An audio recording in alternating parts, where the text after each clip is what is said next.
Good morning, everyone. It's your English class, and today we are going to study our poem, The Village Blacksmith, written by Henry Wadsworth Longfellow. So, he's the author of this poem. So, firstly, let's warm up.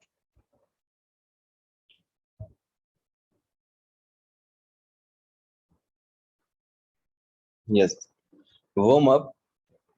A blacksmith is a person who makes and repairs things made of iron by hand. So blacksmith is such a person basically who repairs things made of iron, and sometimes he makes also. Sometimes he repairs and sometimes he makes. Okay. So blacksmith, that's in Hindi that's called lohar, right? So जो iron की चीजों को repair करता है, iron की यानी कि लोहे की चीजों को बनाता है, that is called blacksmith. So this poem is regarding the blacksmith. Okay. In the rural areas, in the olden days means in the past, a blacksmith was a central figure, means he was a main figure, means he was a main person. He was necessary for the shoeing of horses. So he made the shoeing of horses, means like as we use the shoes, same horses also use the shoes. So he used to make that, essential for transportations and farm work, and these horses are were very essential for transportations and for farm work, means for agriculture work, and the creation and the repair of ordinary farm and household implements. So household implements and the agriculture implements used to be made by these blacksmiths, right? A blacksmith was a respected figure in olden days. So in the past, it was a respected figure, respected person. Do you think manual laborers have the same respect today? Laborers have same respect today.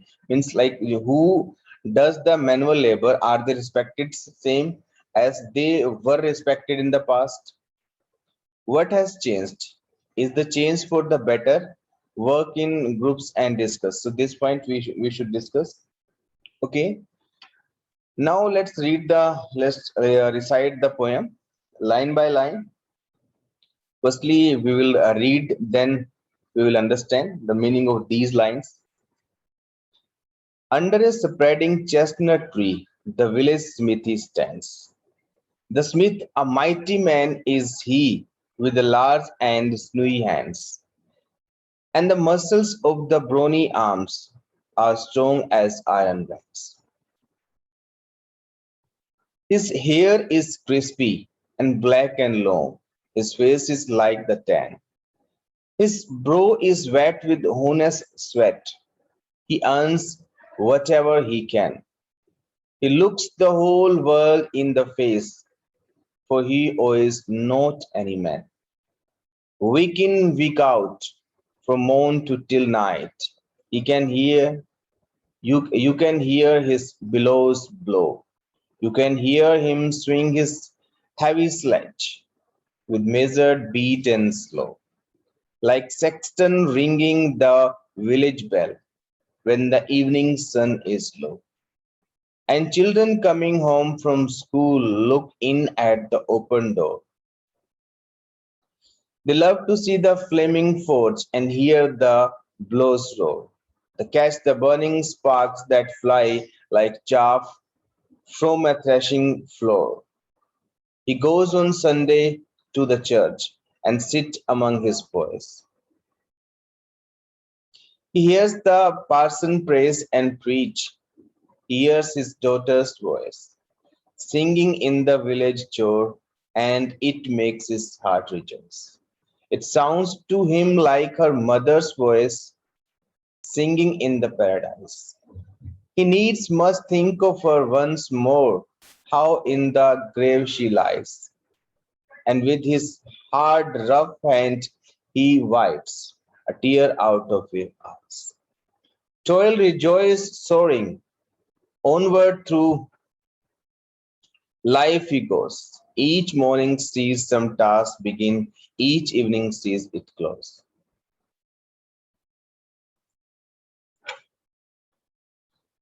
Something attempt, something done, has Anida night's repose. Thanks to thee, my worthy friend, for the lesson thou hast taught. Thus at the flaming forge of life, our fortunes must be wrought. Thus on its sounding anvil shaped each burning deed and thoughts. So now we will understand this poem line by line, and it's a very beautiful poem. And by this, we will understand what was the value of a blacksmith in the past. Okay, so let's understand.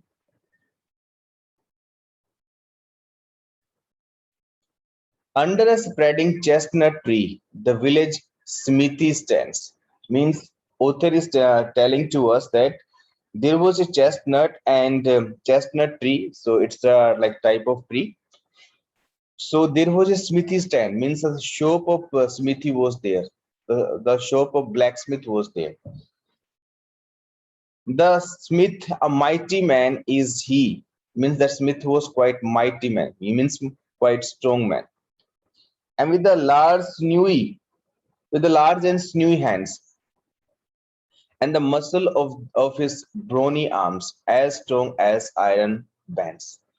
So he was quite large and his hand was quite strong and his arm muscle was quite muscular and he was strong like a iron bench, like iron. He was strong. His hair is crispy and black and long. His face is like a tan. So, like author is telling about his hair. So his hair is crispy, dry, black, and long, and his face color is like tan because he works with the fire. His brow is wet with the honest sweat. So every time he keeps working, so you will find the sweat there. He earns whatever he can. So whatever a small amount he can earn, so he earns there and looks the whole world in the face, for he owns not any man. So he does not take any amount from anyone, so that's why he doesn't owe and from anyone. That's why he consider everyone like with the same category, right? Now you can understand this paragraph in Hindi too. सो जो उसके बाल हैं वो crispy हैं, black हैं, long है, उसका जो फेस है वो बिल्कुल टैन हो गया, टैन कलर का हो गया। आप उसके जो ब्रो है उस पे हमेशा स्वेट देख सकते हो, पसीना देख सकते हो, क्योंकि वो मेहनत से काम करता है और थोड़ा बहुत जो कमा सकता है वो कमाता है, राइट। वो सभी को एक समान देखता है, ऐसा इसलिए क्योंकि वो किसी से कर्जा नहीं लेता, किसी से पैसे उधारे नहीं लेता, तो सभी को समान समझता है। In this line, week in, week out, from morn till night, you can hear his bellows blow. So author says that week in and week out, week comes and week past, from morning till night, he keeps working. And you can hear his blows blow. Blows means by such a equipment, by this he like pass the air to flame the fire, right. तो जो below होती है एक pipe की तरह होती है, एक ऐसी गैजेट भी होता है जिसकी वजह से वो उसमें हवा पास करवाते हैं और उसको फ्लेम को, उस आग को भड़काने का काम करते हैं। You can hear him swing his heavy sledge. Sledge means here like hammer, हथौड़ा जो होता है, that is a sledge here. So you can hear his like him swing his heavy sledge. You can hear like this sledge voice when he use this with measured beat and slow. So measured beat will be there and slow will be there. Like a sexton ringing the village bell when the evening sun is low. Sexton, such a person who basically take care in church. So when in church sexton ring the bells, same in this way, same is this pitch and beat or slow, you will listen his sledge swinging, right? Now you can understand this paragraph in Hindi too. So week in week out यानी कि सप्ताह आते हैं, सप्ताह बीत जाते हैं, सुबह से शाम तक आप वो काम करता रहता है, आप उसकी आवाज सुन सकते हो, उसकी बिलो करने की, यानी कि जो यूटेंसिल वो यूज, जो वो इक्विपमेंट यूज करता है उसमें हवा पास करने के लिए, उस आग को भड़काने के लिए, उसको आप सुन सकते हो। और आप उसको हथौड़े की आवाज सुन सकते हो, जिसकी बीट जो होती है वो एक मेजर्ड होती है, एक सेम आवाज आती रहती है उसमें से। और उस तरह की आवाज आती है जिस तरह की एक सेक्सटन जो होता है, एक पादरी जो होता है चर्च में, बेल को रिंग करता है गांव में जब सनसेट होने लगता है, तो उसी तरह की आवाज वहां पे सुन सकते हो। Next stanza. And children coming home from school look in at the open door. Children who come from school, they usually look what is being done there, right? They love to see the flaming forge. Forge means that is here, furnace. Furnace means like bhatti. आग की जो भट्टी होती है, that's called forge or furnace. So they love to see the flaming forge and hear the blows roar. तो जो बच्चे होते हैं वो they like it, like flame of the forge, and blows roar also they like it, and catch the burning sparks that fly. And when sparks fly, they try to catch them, like chaff from the threshing floor. इस तरह floor को हम thresh करते हैं, यानी कि जब हम धान निकालते हैं तो जो उसमें से चाफ उड़ता है, भूसा उड़ता है, तो जिस तरह के उसी तरह के स्पार्क उसमें से बर्निंग फायर में से निकलते हैं और बच्चों को पकड़ने की कोशिश करते हैं। He goes on Sunday to the church and sits among his boys. So author says that every Sunday, on Sunday, he goes to church and he sits among his boys, among like his like villagers. He hears the parson pray and preach. Means वो पादरी की parson की pray को सुनता है, preach means उपदेश को सुनता है. He hears his daughter's voice. He hears his daughter voice also singing in the village chore. Chore means एक group गाय जो गायक होते हैं उनके group को chore बोलते हैं. So in the chore he like listen his daughter's voice at, and it makes his heart rejoice. And by this his heart is rejoiced means वो खुश हो जाता है. It sounds to him like her mother's voice. So it's like he finds the voice of his wife is in his daughter's voice, singing in the paradise. Like who is singing in the paradise means स्वर्ग में जो sing कर रही है. He needs must think of her once more, how in the grave she lies. तो दोबारा उसकी अपने डॉटर की वॉइस से, सिंगिंग से इतने प्रभावित होता है, इतना इमोशनल हो जाता है कि वो दोबारा वो सीन याद करता है कि कैसे उसने उसको उस ग्रेव में उसको दफनाया था. And when his hard rough hand and with his hard rough hand he wipes a tear out of his eyes, then he wipes his tears which comes from his eyes, toiling, rejoicing, soaring onward through life he goes. तो मेहनत, toiling means word work hard means मेहनत, rejoicing means happiness, soaring means like pain, sorrow, दुख. तो उसकी life में मेहनत भी होती है, खुशी भी होती है, दुख भी होता है, इन सभी चीजों से में वो गुजरता है और अपनी लाइफ को स्पेंड करता है. Each morning sees some task begin, each evening sees it close. So हर सुबह बहुत सारी टास्क उसको मिलती है करने के लिए और शाम तक वो बहुत सारी टास्क को खत्म कर देते हैं, यानी कि बहुत सारे काम मिलते हैं उसको सुबह से शाम तक करने के लिए. Something attempt, something done has earned a night's repose. So कुछ वो कर पाता है, कुछ वो करने की कोशिश करता है, कुछ वो पूरा कर देता है काम, और इसकी वजह से वो एक रात की अच्छी नींद को ले पाता है. Repose means sleep. Thanks to thee, thanks to thee, my worthy friends. So author is saying to that blacksmith is like he's saying that he is my worthy friend means respectful friend for the lesson thou has taught. So author is saying that you have taught me a lesson. Thus at the flaming forge of life our fortune must be wrought.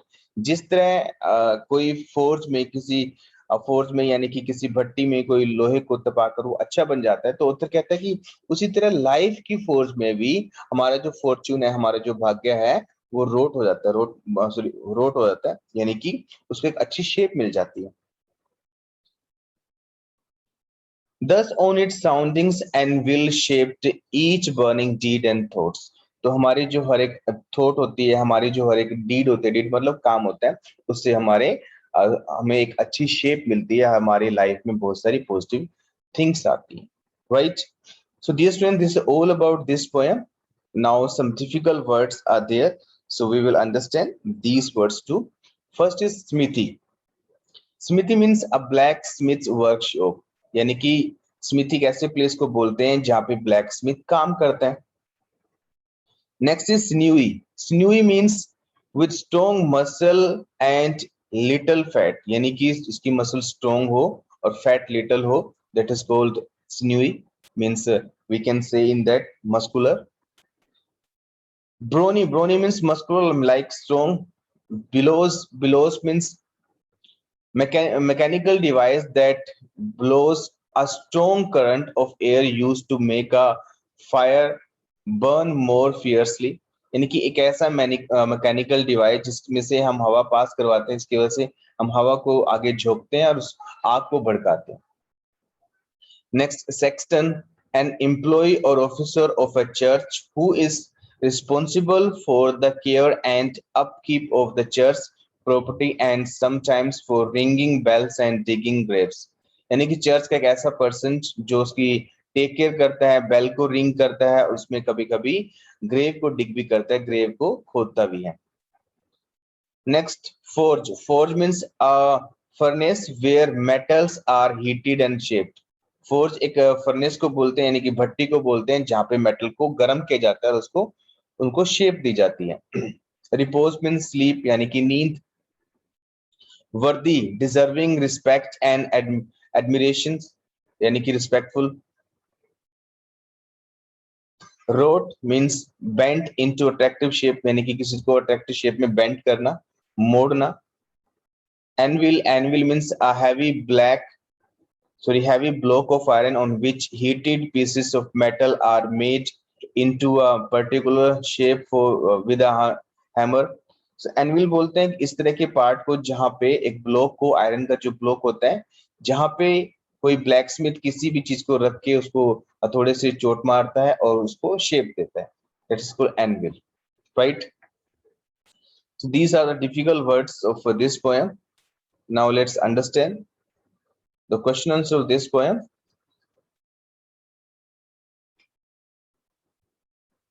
Please wait.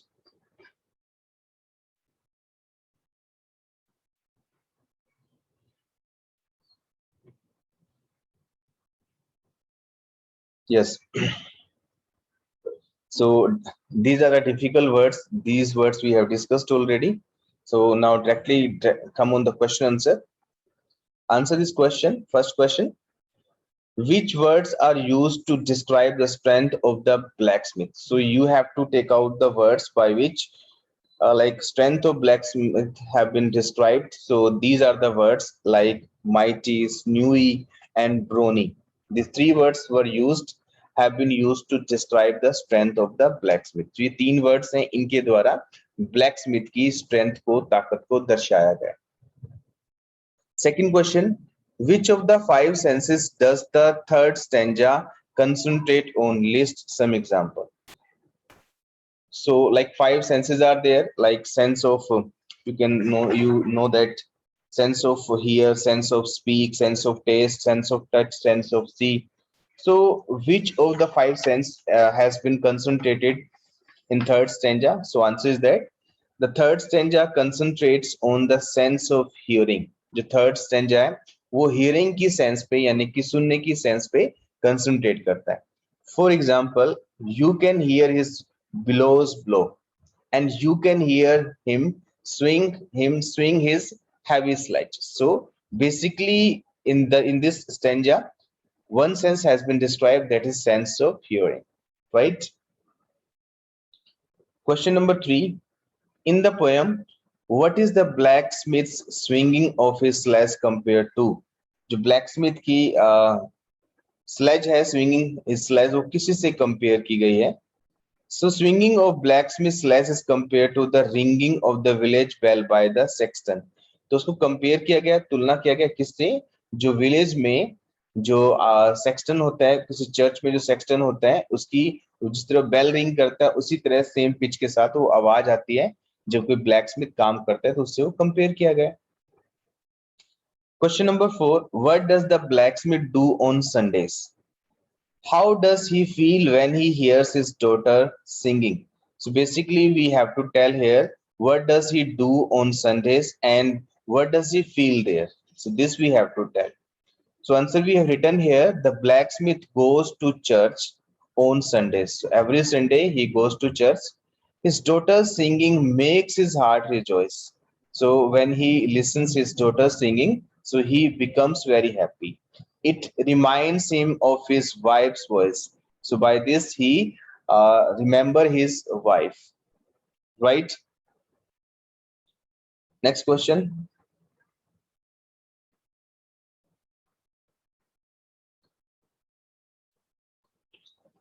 Think and answer. Reading for the reference. What is the poet's message in this poem, in his poem? Is this message relevant today? So basically, dear students, we have to tell here what do we understand by this poem and what we understand that is relevant for present time or not. This we have to tell. So answer we have to write here. The message being put forth by the poet is that no matter what happens in life, we must keep on moving along. So author says that whatever happens in your life, either that is a like any happiness or sorrow, you should not stop to yourself, you should keep moving. यानी कि author हमें बताता है कि हमारी life में कुछ भी हो, इस पोएम से हम सीखते हैं कि हमारी लाइफ में कुछ भी हो, चाहे हमारी लाइफ में सुख आए या दुख आए, हमें आगे बढ़ता रहना चाहिए, हमें चलता रहना चाहिए. Life is filled with emotions like happiness and sorrow. Means in the life you will face happiness also and sorrow also. यानी कि लाइफ में हमें खुशियां भी मिलेंगी और दुख भी मिलेगा. We need to wave at them as they pass by and move ahead in life. So whenever we meet such type of emotions, we should welcome them, right? And we should like move on. तो जब भी हमारी life में खुशियां आए या दुख आए, तो हमें इसका वेलकम करना चाहिए, हमें इसे वेव करना चाहिए और उनसे डरना नहीं चाहिए और हमें अपनी लाइफ में मूव करना चाहिए. Yes, this message is relevant even today. And yes, this message is useful for present time today, right? Second question, which images in the poem strengthen it or illuminate the poet's message? So which images, which points are there by this, like we can say that these points are strengthen the poet's message. So answer we can write here. Images like it sounds to him like her mother's voice, toiling, rejoicing, soaring, onward through life he goes, and thus at the flaming forge of life, our fortune must be wrought.